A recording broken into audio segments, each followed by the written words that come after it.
যেভাবে লেখা আছে আমি সেভাবেই পড়ছি। আসসালামু আলাইকুম রাসেল ভাই, কেমন আছেন জানতে চাইব না, কারণ আপনি সবসময় ভালোর দলে। ঘটনাটি পড়ে শোনালে ভালো হতো। আমার নাম জান্নাতুন নাহার সোনিয়া। আমার বাসা নাটোর জেলার বড়াইগ্রাম থানার বনপাড়ায়। আমি ভূত এফএমের নিয়মিত একজন শ্রোতা এবং ভূত এফএমের প্রতি ভালোবাসা থেকেই এখন ভূত.com-এরও একজন নিয়মিত শ্রোতা। অনেকদিন থেকে ভাবছি লিখব, কিন্তু সময়ের অভাবে লেখা হয়ে ওঠেনি। আমি সরাসরি ঘটনায় চলে যাচ্ছি। আমি আগেই বলেছি আমার ঘটনাটির সাথে ছোট আরো অনেক ঘটনা জড়িয়ে আছে। ঘটনাটি বেশ বড় হবে।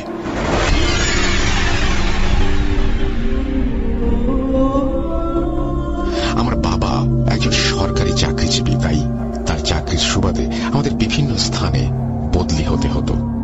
আমরা পরিবার সহ সবাই একসাথে থাকতাম, আমি, মা, বাবা আর আমার বড় ভাইয়া। ঘটনাটি শুরু হয়েছিল 2009 সালে। তখন আমরা রাজশাহী জেলার মোহনপুর থানায় মোহনপুর বাজারের 2 তলা একটি বাড়িতে ভাড়া থাকতাম। বাড়িটি একটু বর্ণনা দেই। বাড়িটির সামনে ছিল বিশাল আকারের একটি বট গাছ, পাশেই ছিল একটি ছোট পুকুর, আর বাড়ির পেছন দিকটায় ছিল বাঁশঝাড়, অনেকগুলো নিম গাছ, বড় একটি তেঁতুল গাছ আর একটি বড় দিঘি। বাড়িটি ছিল অনেক নির্জন। প্রায় দুপুরে আর মাঝরাতে বাড়ির ছাদে কারো হাঁটা চলার আওয়াজ, কখনো বা ঢিল ছুঁড়ে মারার আওয়াজ হতো, যদিও ওই সময়ে ছাদে কারো থাকার কথা না। এমনই একদিন দুপুরে বাসায় আমি একাই ছিলাম। হঠাৎ মনে হলো কেউ যেন ছাদে লাফালাফি করছে। এরকম ঘন্টাখানেক যাওয়ার পর আমি প্রচন্ড রকম রেগে গিয়ে ছাদে উঠতে যাই এবং দেখতে যাই যে কে এমনটা করে। কিন্তু ছাদে গিয়ে দেখলাম সেখানে কিছু নেই। এমন অনেক ঘটনা ঘটতে থাকে। আমি অন্য একদিন সেই ঘটনাগুলো লিখে পাঠাবো।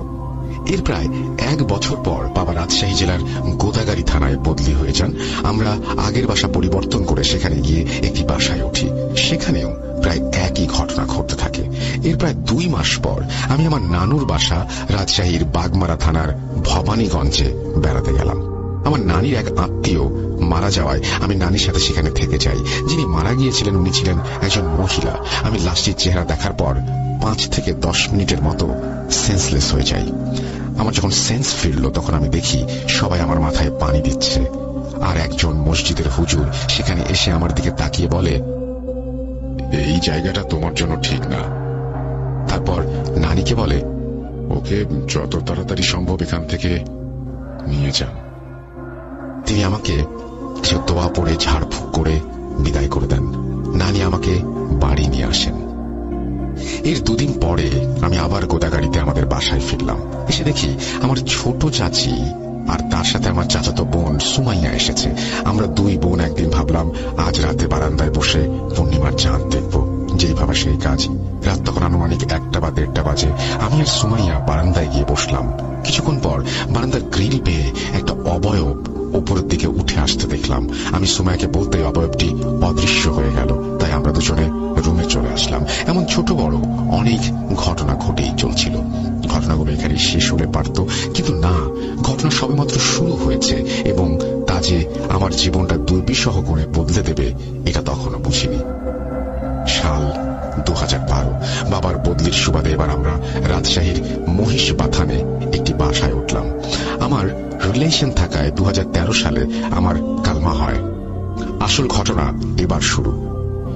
আমি প্রায় সেন্সলেস হয়ে যাই, দাঁতে দাঁত লেগে যায়। আমার পরিবার আমাকে হাসপাতালে নিয়ে যায়। মাথার যন্ত্রণায় উঠতে পারতাম না। ডাক্তার চেক আপ করে সবটাই স্বাভাবিক আছে বলতো। একদিন আমার এমন অচেতন হওয়া চেহারা দেখে আমার আব্বু বলল, এটা স্বাভাবিক না। শুরু হলো নানা জায়গায় কবিরাজ দেখানো, কিন্তু তাতেও কিছু হয় না। একদিন রাত প্রায় 3টা বাজে। ঘুমের মধ্যে আমি অনুভব করছি কালো কাপড় পরিহিত কেউ আমার পেছন থেকে আমাকে জড়িয়ে ধরে নিয়ে যাওয়ার জন্য টানছে। আমার ঘুম ভেঙে যায়। আমি উঠে বসি। এতদিন কিছু দেখতাম না, কিন্তু এবার শুরু হলো সামনাসামনি দেখা। এটা আমি বাসায় জানালাম। আমার হাজবেন্ড আমাকে তার পরিচিত একজন পরহেজগার হুজুরের কাছে নিয়ে গেলেন।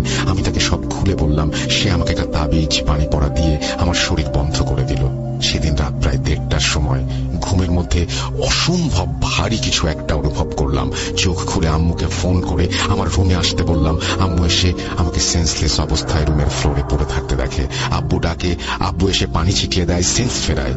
আম্মু হঠাৎ বলে, কিরে, হুজুরের দেয়া তাবিজটা তোর গলায় নেই কেন? তাবিজটা আমার পাশে পড়ে থাকতে দেখা গেল। আমি তখন মানসিকভাবে অনেক ভেঙে পড়ি। আব্বু বিষয়টা নিয়ে অনেক চিন্তায় পড়ে যান। তখন তিনি আমার সমস্যার কথা তার পরিচিত একজনের সাথে শেয়ার করেন। তিনি তার এলাকার একজন হুজুরের সাথে কথা বলেন।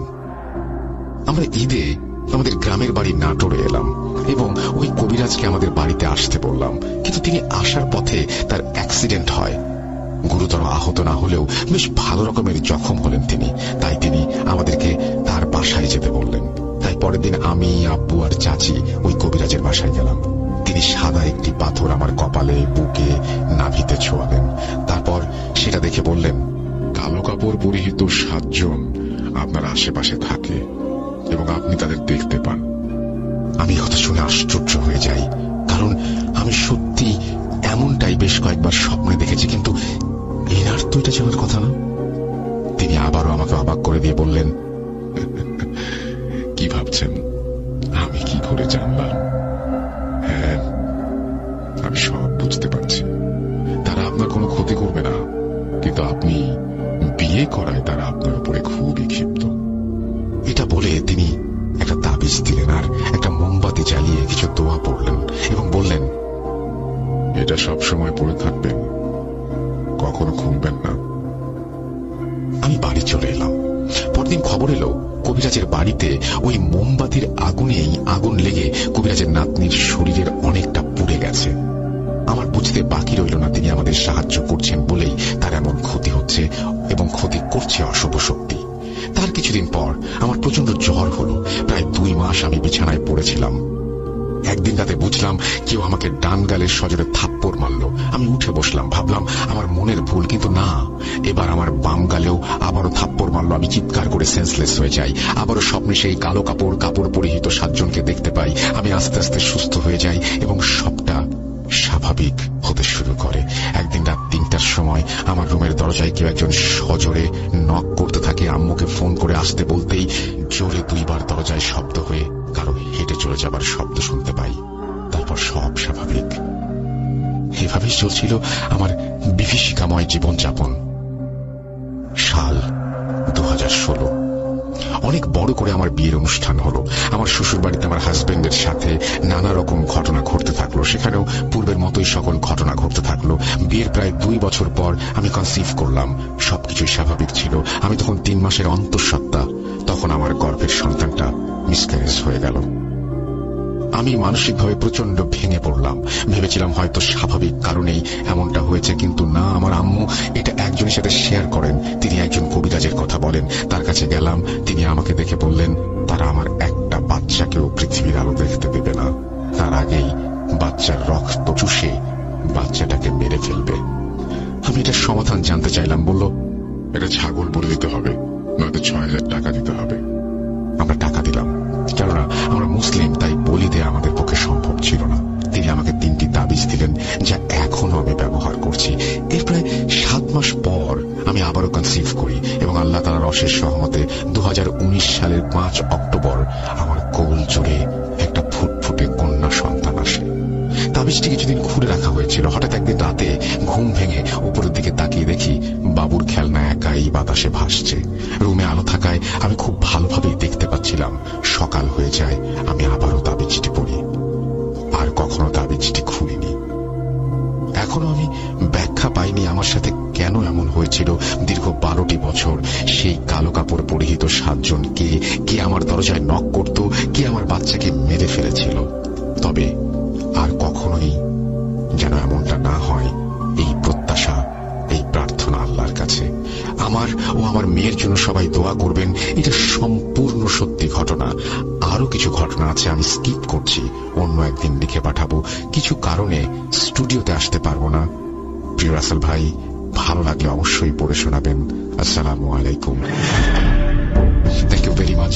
আপনার স্টোরিটা অনেক সুন্দর, এবং অনেক সুন্দর মানে কি, আপনার জীবনটা বিভীষিকাময়, কিন্তু মানুষের জন্য হয়তো শুনতে খুব ইন্টারেস্টিং লাগবে বা ভয় লাগবে, কিন্তু আপনার জীবনটা আপনি কার ভেতর দিয়ে গেছেন, কোন পরিস্থিতির সম্মুখীন হয়েছিলেন, কোন পরিস্থিতির শিকার হয়েছিলেন, এবং এক অসম্ভব পরিস্থিতি আপনাকে ফেস করতে হচ্ছে, সেটা আমি খুব ভালোভাবে অনুভব করতে পারছি। এবং আপনার নিজের সাথে কোনো কিছু ঘটলে যতটা না আপনি কষ্ট পান, তার চাইতে বেশি যখন বাচ্চাদের উপরে কোনো কিছু হয়, তখন প্রত্যেকটা মা বাবাই আরো অনেক বেশি বেশি কষ্ট পায়। আপনার সাথে সেটি হয়েছে। আমি দোয়া করি যে আল্লাহ তাআলা আপনাকে রক্ষা করুন এবং আপনি যেন সব সময় এই সমস্ত বিপদ আপদ এড়িয়ে চলতে পারেন, আপনার সন্তান যেন সুস্থ থাকে, সেই প্রার্থনা আল্লাহ তাআলার কাছে। আমরা আপনাদেরকেও বলবো যে আপনাদের কোনো ঘটনা থাকলে আমাদের সাথে শেয়ার করুন। আমাদের ইমেল অ্যাড্রেস হচ্ছে russell.booth.com@gmail.com। আপনার নাম, ঠিকানা এবং ফোন নাম্বার সহ আপনার জীবনে ঘটে যাওয়া বা আপনার জানা সেরা ঘটনা লিখে পাঠিয়ে দিন আমাদের কাছে। ঘটনার শুরুতে অবশ্যই উল্লেখ করুন ঘটনাটা আপনি স্টুডিওতে এসে শেয়ার করতে চান নাকি আপনি চান আপনার ঘটনা আমরা পড়ে শোনাই। আমরা চলে যাব আমাদের পরবর্তী ঘটনায়। যেভাবে লেখা আছে আমি সেভাবেই পড়ছি। প্রিয় রাসেল ভাই, নিশ্চয়ই ভালো আছেন। প্রথমে আপনার কাছে ক্ষমা চাচ্ছি বিগত 2.5 মাসে কোনো ঘটনা না পাঠানোর জন্য। আসলে আমি একজন ভর্তি পরীক্ষার্থী, তাই পড়াশোনা ও পরীক্ষা সহ অন্যান্য ব্যস্ততার কারণে সেই অর্থে নিজের জন্য খুব একটা সময় বের করতে পারি না।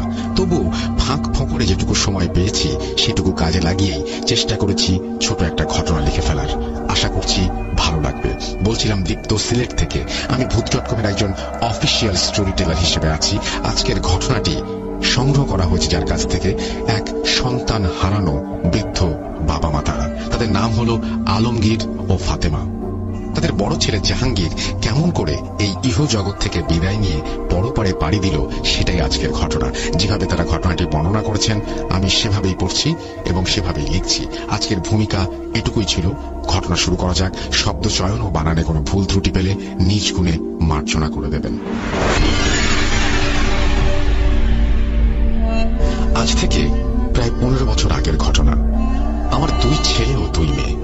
আমার বড় ছেলে জাহাঙ্গীরের বয়স ছিল 23 কি 24। ছিল কেন বলছি জানো তো? কারণ ও এখন আর নেই। কেউ নেই। কেন নেই তাই বলছি শোনো। আমাদের গ্রামের জাহাঙ্গীর, সুনীল ও আশরাফ খুব ভালো বন্ধু। সুখে দুঃখে আপদে বিপদে সবাই একে অপরের সাথেই থাকত। প্রাইমারি স্কুল থেকেই ওদের এত ভালো বন্ধুত্ব, তাই গ্রামের সবাই ওদের 3 জনকে চিনত। তো একদিন ওরা ভাবলো গ্রামের পাশ দিয়ে যে নদী বয়ে গেছে সেই নদীতে রাতের বেলা নৌকা করে ঘুরবে। জাহাঙ্গীর যাই করতো না কেন সবই আমাদের জানিয়ে করত, তাই ওর নারী নক্ষত্র সবই আমাদের জানা ছিল। একদিন মাঘ মাসে শীতের রাতে ও এসে বলল ও নাকি আজকে সুনীল আর আশরাফের সাথে নৌকায় করে নদীর ওপরে রাত কাটাবে। শুনে আমরা প্রথমে ওকে মানা করলেও পরে রাজি হয়ে গিয়েছিলাম, কারণ আমার ছেলে খুব সাহসী ছিল। আনুমানিক রাত 8টার দিকে সে ঘর থেকে গুড়, মুড়ি, গামছা আর শুকনো জামা আর লুঙ্গি নিয়ে বেরিয়ে পড়ল। সেই সময় গ্রামে রাত 8টা মানে বেশ রাত। দোকানপাট, ঘরবাড়ি সবই মোটামুটি বন্ধ। বাইরে খুব বেশি লোকজনও নেই। যাই হোক, আল্লাহর কাছে ওর জন্য দোয়া করে আমরাও আমাদের কাজে লেগে পড়েছি। রাতে খাওয়া দাওয়া শেষ হওয়ার পর আমাদের অন্য ছেলে মেয়েগুলো ঘুমিয়ে গেল। আমাদের আর ঘুম আসছিল না, তাই 2 জন মিলে ঘরের ভেতরে বসে গল্প করছিলাম। সেই সময় শুনতে পাই দরজায় প্রচন্ড ধাক্কা ধাক্কির শব্দ। এক টানা ধাক্কা চলছেই, বন্ধ হচ্ছে না। পারলে দরজা ভেঙেই ফেলবে। এবার মনের সাহস নিয়ে দরজার কাছে যাওয়ার পর আমি আঁতকে উঠলাম। আরে, এ তো জাহাঙ্গীরের কণ্ঠ শোনা যাচ্ছে। সর্বনাশ! কোনো কিছু চিন্তা ভাবনা না করেই ঝট করে দরজা খুলে ফেললাম। সাথে সাথে ঝড়ের বেগে জাহাঙ্গীর ঘরের ভেতরে ঢুকে দরজা লাগিয়ে দিল। প্রচন্ড জোরে জোরে হাঁপাচ্ছে আর নিঃশ্বাস নিচ্ছে। দেখে মনে হচ্ছে বড় কোনো বিপদের মুখ থেকে ফিরে এসেছে। একটু পরেই শুনতে পেলাম আশেপাশে প্রচুর কোলাহল। কি হয়েছে দেখার জন্য সবাই মিলে বাইরে এসে যা জানতে পারি তাতে আমাদের স্তম্ভিত হয়ে যাওয়া ছাড়া আর কোনো উপায় ছিল না। সুনীল ও আশরাফকে গ্রামের 2 ভিন্ন ভিন্ন রাস্তায় ছিন্ন ভিন্ন অবস্থায় পাওয়া গেছে। এই নিয়ে সারা গ্রামে হইচই শুরু হয়েছে। জাহাঙ্গীরকে দেখা মাত্র সবাই এসে ওকে ঘিরে ধরল কি হয়েছে জানার জন্য। গ্রামের সবাই জানে ওরা 3 জন ছিল প্রাণের বন্ধু। কেউ কেউ আজ ওদেরকে একসাথে রাস্তা দিয়ে হেঁটে যেতেও দেখেছে। এরপর অসুস্থ শরীর নিয়ে আধ ভাঙা গলায় কাঁপা কাঁপা স্বরে জাহাঙ্গীর আমাদের যা যা বলে তা সত্যি অবিশ্বাস্য এবং ভয়ঙ্কর। রাতে ওরা 3 জন নৌকায় ওঠে এবং যথারীতি নৌকা চলতে শুরু করে। ওদের সাথে ছিল একটি টর্চ ও একটি হ্যারিকেন। তবু অন্ধকার যেন তাদের ছেড়ে যেতে চাইল না। মোটামুটি অন্ধকারের মধ্যেই তারা এগিয়ে যেতে লাগলো। 3 বন্ধু পালা করে নৌকা চালাচ্ছে আর গল্প, আড্ডা, হাসি তামাশা চলছে। এভাবে তারা অনেক দূর চলে এসেছে। আচমকা ওরা 3 জনই একটা অস্বাভাবিক বিষয় দেখে কিছুক্ষণের জন্য চুপ হয়ে গেল। ছোট্ট টর্চ লাইটটা হঠাৎ করেই নষ্ট হয়ে নিভে গেল। সাথে সাথে জমাট বাঁধা অন্ধকার যেন ওদের ওপর ঝাঁকিয়ে বসলো। এবার ওরা আরো অবাক হয়ে খেয়াল করলো চারিদিক থেকে প্রচুর শেয়ালের মৃদু সুরে ডাক শোনা যাচ্ছে। সে তো আগেও হঠাৎ হঠাৎ একবার দুবার শোনা যাচ্ছিল, কিন্তু এবার ওদের মনে হলো ওদের চারিদিক থেকে একসাথে অনেক শেয়ালের ডাক আসছে। এবার হ্যারিকেনের আবছা আলোর সাহায্য নিয়ে দূরে ভালো করে তাকাতেই ওরা ভয়ে আত্মচিৎকার করে উঠল। নদীর দুই পারে শত শত শেয়াল বা শেয়ালের মতো কিছু টকটকে লাল জলজলে চোখে ওদের দিকে বিষ দৃষ্টিতে তাকিয়ে আছে। এবার তাদের মৃদু সুরে ডাক ক্রমশ চাপা গর্জনে পরিণত হলো। ভয়ে তিনজনেরই হাত পা ঠান্ডা হয়ে এলো। সবাই বুঝতে পারল আজ রাতে তারা ওই শেয়ালগুলোর শিকারে পরিণত হতে চলেছে। ওই লাল চোখগুলো নদীর দুপার থেকেই ধীরে ধীরে তাদের দিকে এগিয়ে আসতে লাগলো। আচমকাই তিনজনের সম্বিত ফিরে পায়। তিনজনে মিলে এবার শরীরের সর্বশক্তি দিয়ে পেছনে যেতে লাগলো। যেই পথে এসেছিল সেই পথেই ফিরতে চেয়েছিল তারা। সুনীল আর জাহাঙ্গীর নৌকার দুই দিক থেকে প্রাণপণে বৈঠা চালাচ্ছে, আর আশরাফ মধ্যিখানে বসে উচ্চ স্বরে দোয়া কালাম পাঠ করছিল। এক পর্যায়ে সুনীলের আবার যেন কি মনে হলো সে নৌকা বাইতে বাইতে আর চোখে একবার চোখ বুলিয়ে নিল। ওর প্রায় দম বন্ধ হবার উপক্রম। যখন সে বুঝতে পারল সেই শত শত শেয়াল ওদের দিকে পিছু পিছু এগিয়ে আসছে, সে এবার চিৎকার করে জাহাঙ্গীরকে বলল, শরীরে যত শক্তি আছে সব খরচ করে নৌকা চালা। ওরা আমাদের পিছু নিয়েছে, আমরা যদি পিছিয়ে পড়ি তবে আজকে আমাদের আর রক্ষা নেই। এক পর্যায়ে আশরাফ বলে উঠল, নৌকা থেকে নামার পর যেতে থেকে পারিস দৌড় দিবি, কেউ কারোর জন্য অপেক্ষা করবি না। জানে বেঁচে থাকলে ইনশাল্লাহ তোদের সাথে আবার দেখা হবে। একবার চিন্তা করে দেখুন, তিনটি কম বয়সী ছেলে আনুমানিক রাত 11টার দিকে নির্জন পরিবেশে প্রাণপণে নৌকা বাইছে, আর দুই পারে অসংখ্য শেয়াল পিছু পিছু আক্রমণ করার জন্য তাদের উদ্দেশ্যে দৌড়াচ্ছে। কি ভয়ঙ্কর ব্যাপার! কিছুক্ষণ পর ওরা খেয়াল করলো শেয়ালগুলো ওদের চেয়ে আরেকটু পিছিয়ে পড়েছে। ওরা একটু ভরসা আর সাহস নিয়ে এগিয়ে যেতে লাগলো। এই সময় এক একটা মিনিট যেন ওদের কাছে মনে হচ্ছিল এক একটা বছরের চেয়েও লম্বা। পথ যেন আর ফুরোচ্ছে না। সৌভাগ্যক্রমে ওরা ওদের গ্রামের কাছাকাছি চলে এলো। পালা করে তিনজনের বৈঠা বাইছিল, আর শরীরের সমস্ত শক্তি দিয়ে যতটুকু অবশিষ্ট ছিল সেটুকু খরচ করে ফেললো। তবুও চেষ্টা করে একটা জায়গায় নৌকা থামায় ওরা। নৌকা থেকে হাঁচড় পাঁচড় করে নেমে তিনজনেই তিন দিকে দিক বিদিক জ্ঞান হারিয়ে দৌড় শুরু করলো বাড়ির দিকে। তখনও পেছনে শেয়ালের ডাক শোনা যাচ্ছে। এভাবেই জাহাঙ্গীর বাড়ি অব্দি পৌঁছাতে সক্ষম হয়, আর আশরাফ ও সুনীল বাড়ি পৌঁছাবার আগেই সম্ভবত ওই শেয়ালগুলোর আক্রমণে মারা যায়। প্রথমে আমাদের ছেলের কথা অনেকেরই বিশ্বাস হয়নি, অবিশ্বাস্য মনে হচ্ছিল। পরে জাহাঙ্গীর আরেকবার কিরা কসম কাটার পর সবাই বিশ্বাস করতে বাধ্য হয়। এরপর সবাই যার যার বাড়ি চলে গেল। আমরাও চলে আসি বাড়িতে। রাত প্রায় শেষ হয়ে আসছে। ঘরে ফিরে জাহাঙ্গীরকে গরম দুধ খাইয়ে শুয়ে মাথায় হাত বুলিয়ে ঘুম পাড়িয়ে দেই। পরদিন সকালে ঘুম থেকে উঠে আবিষ্কার করলাম জাহাঙ্গীর খাটে নেই। এবার সবাই মিলে ওকে পাগলের মতো খুঁজতে লাগলাম। কিছুক্ষণের মধ্যে গ্রাম জুড়ে আবার শোরগোল পড়ে গেল। খুঁজতে খুঁজতে এক সময় আবিষ্কার করা হলো গ্রামের এক প্রান্তে যেখানে ওরা গতকাল রাতে নৌকা ভিড়িয়েছিল সেই নৌকাটি এখনো আছে, আর ওই নৌকা থেকে একটু দূরে নদীর মাঝামাঝি জায়গায় জাহাঙ্গীরের মৃতদেহ ভেসে উঠেছে।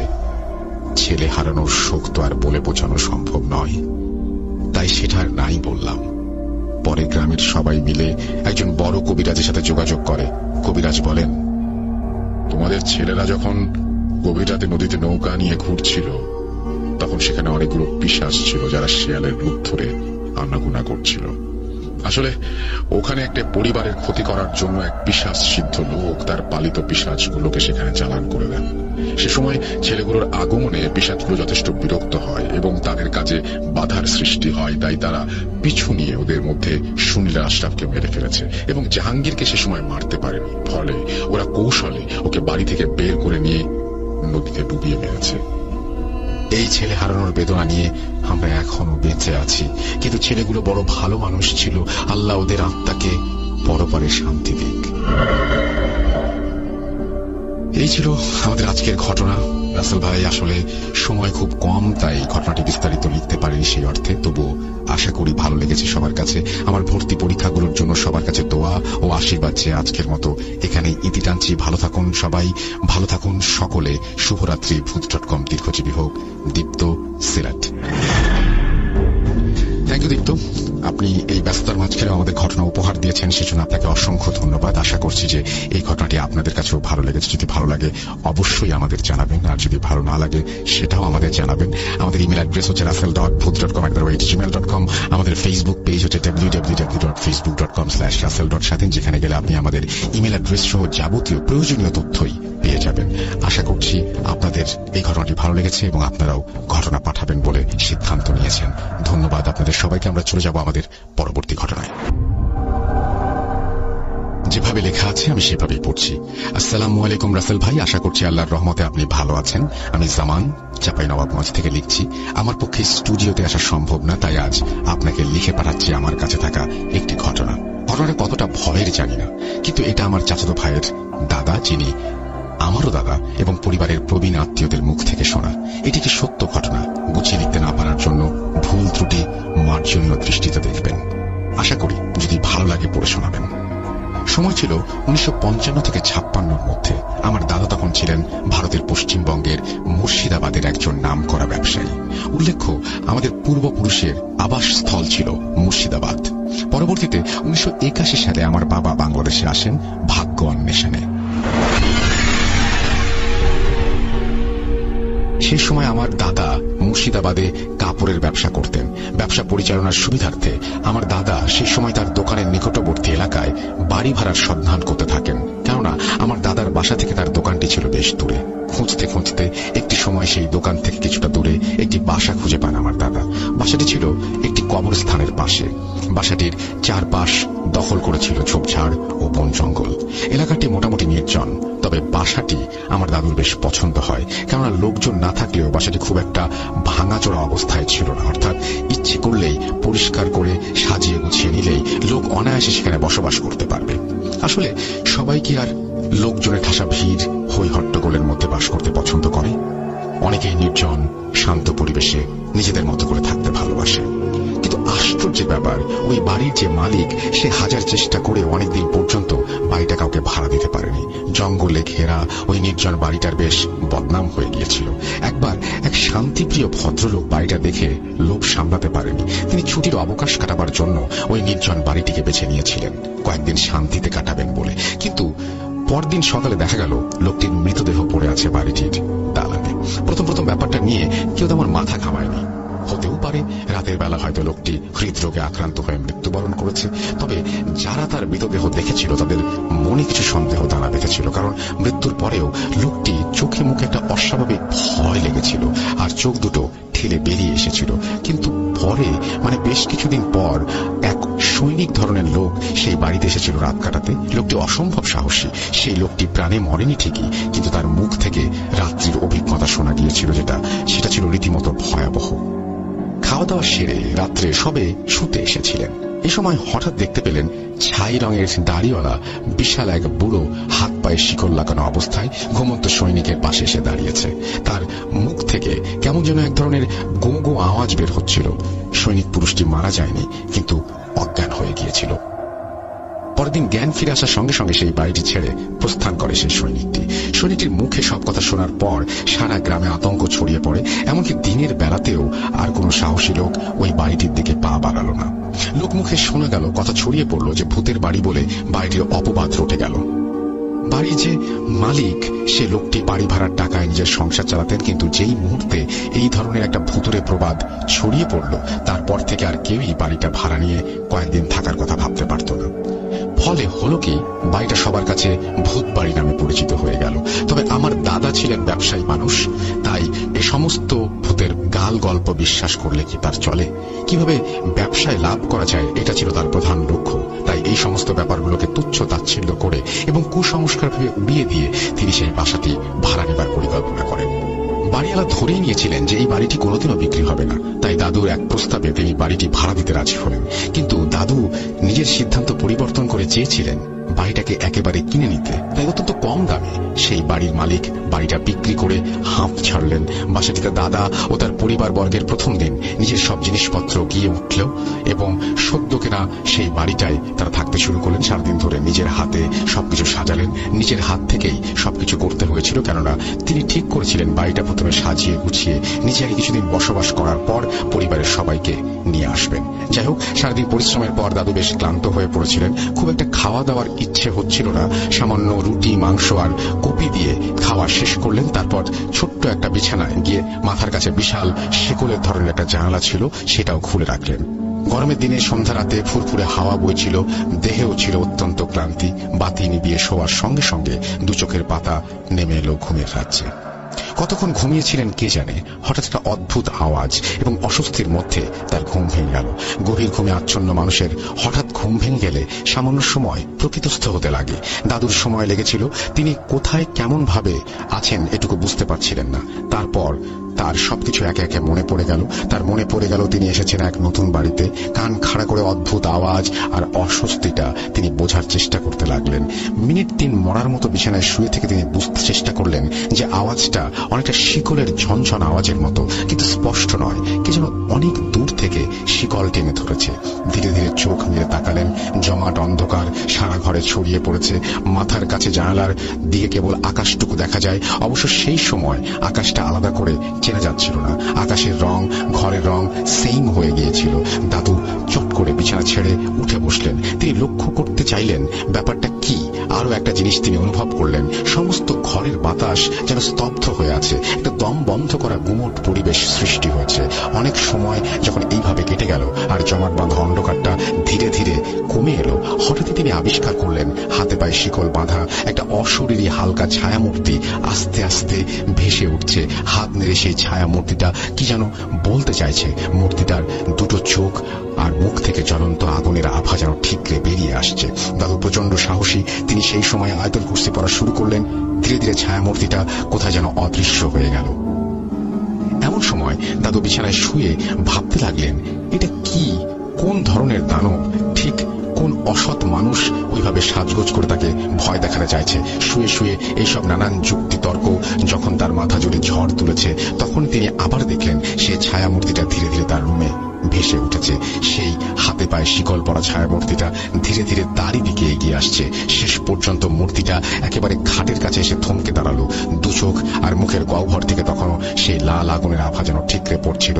সে মুখ হাঁ করে হাত পা নেড়ে কিছু একটা বলতে চাইছিল, আর তার হাত নাড়া সঙ্গে সঙ্গে শিকল ঝনঝনা আওয়াজ ক্রমাগত শব্দ তুলে যাচ্ছিল।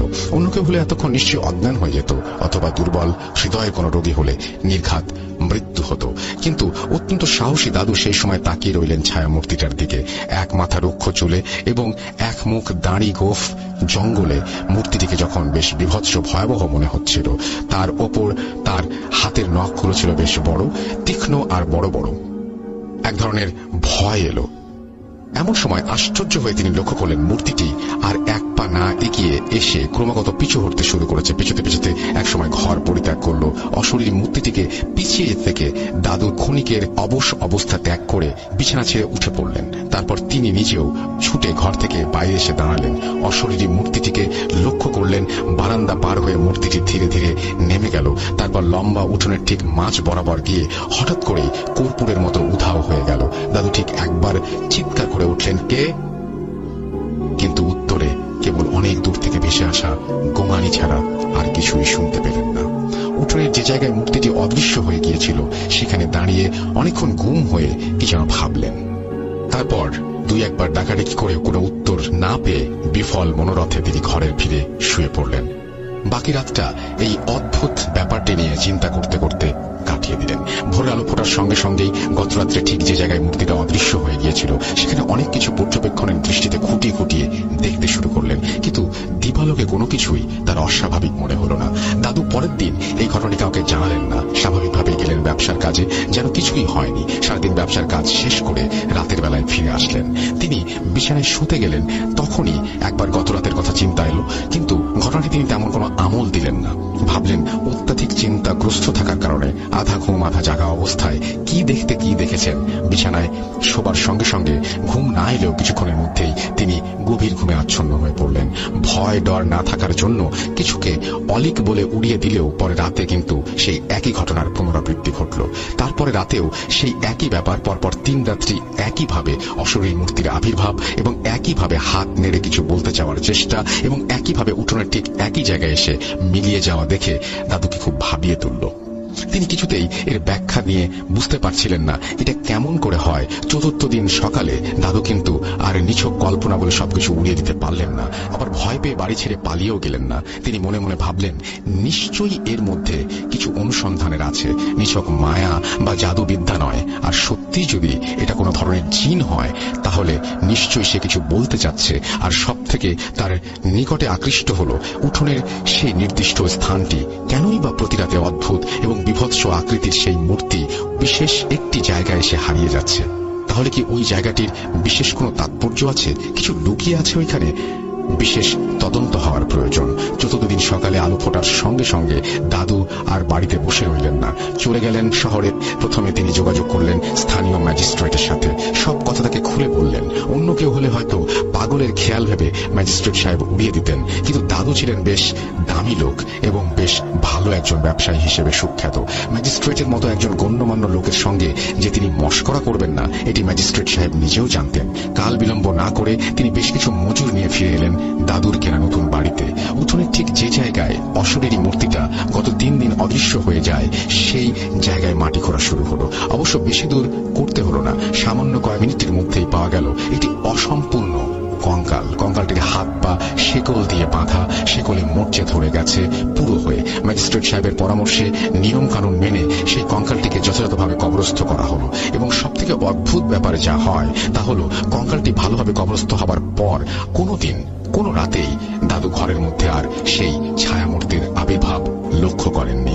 এরপর দাদু বহুদিন সে বাড়িতে বসবাস করেছেন নিজের পরিবারকে নিয়ে।